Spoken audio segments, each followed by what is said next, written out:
how can I say this precisely? Everyone within this room and everyone that we have been talking to for some 20 years, awareness is moving within you. The natural state, spirit, love, wisdom, or you wouldn't be here and you wouldn't be interested. You'd be doing something else.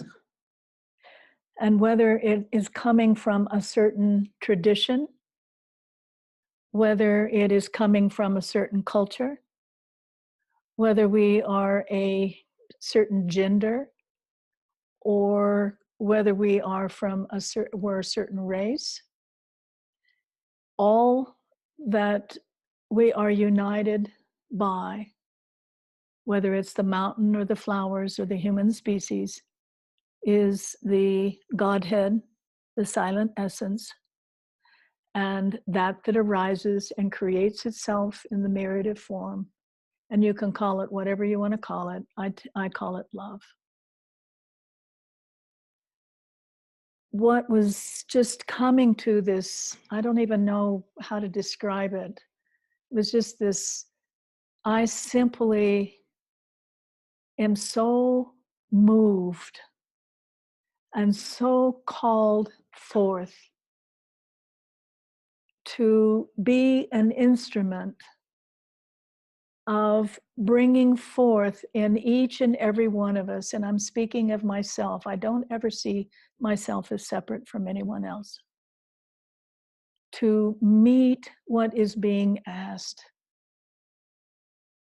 And if we have defenses, they're just psychological defenses.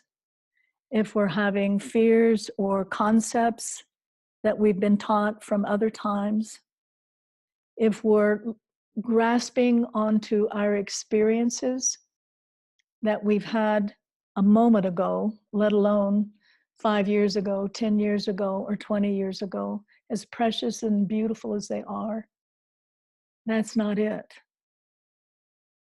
Awareness, the living spirit, and that's what this beautiful young woman was calling forth, is to step up to what the great, unfathomable, amazing good fortune that this is waking up in us. The stunning, unbelievable good fortune. And it's not special. It's not, there's no hierarchy. It's just for some mysterious reason, this pure awareness, this interconnectedness, this inner being is waking up in us and wants to know itself through us.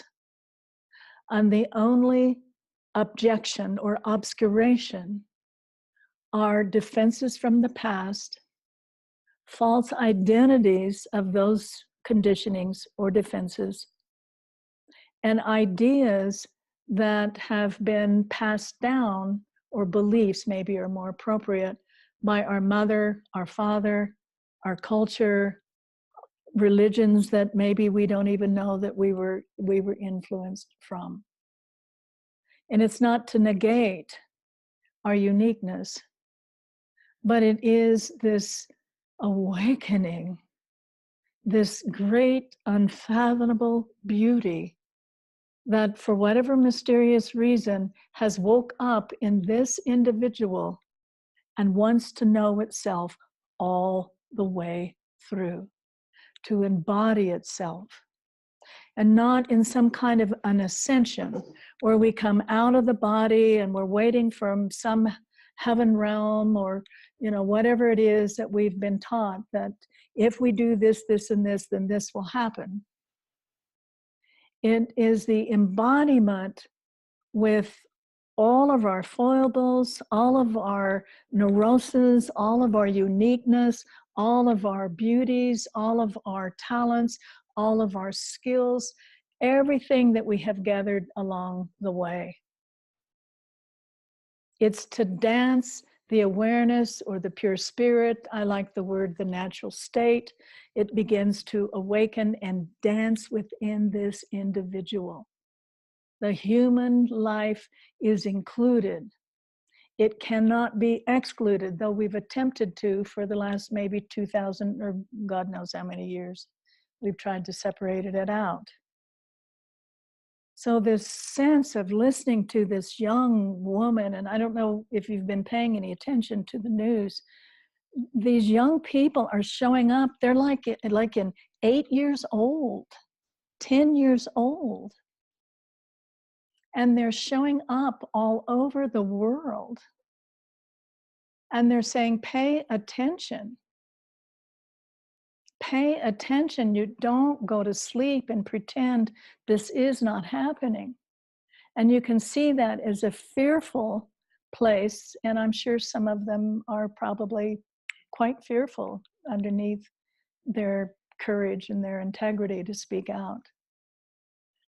But when the awareness is beginning to call you, to wake up in you, to illuminate everything that you're not, to heal and to bring to dissolution everything that you're not. I mean, is there anything else in your life that can actually make that promise? It's not even a promise. Is there anything else in your life that if you simply honor what's already happening, what's already waking up, bring your attention to that as you would a lover, as you would a beloved child, bring your attention to that.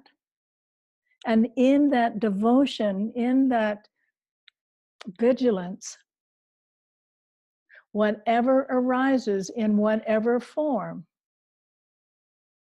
you simply do not separate from that. 90% just arises, it's old thoughts, it has no relevance, it's not important, it's, it's just thoughts that are arising and falling and thoughts that are arising and falling. But there's certain thoughts, certain sensations in the body, certain appearances in your life that they come around and they come around and they come up and they repeat themselves.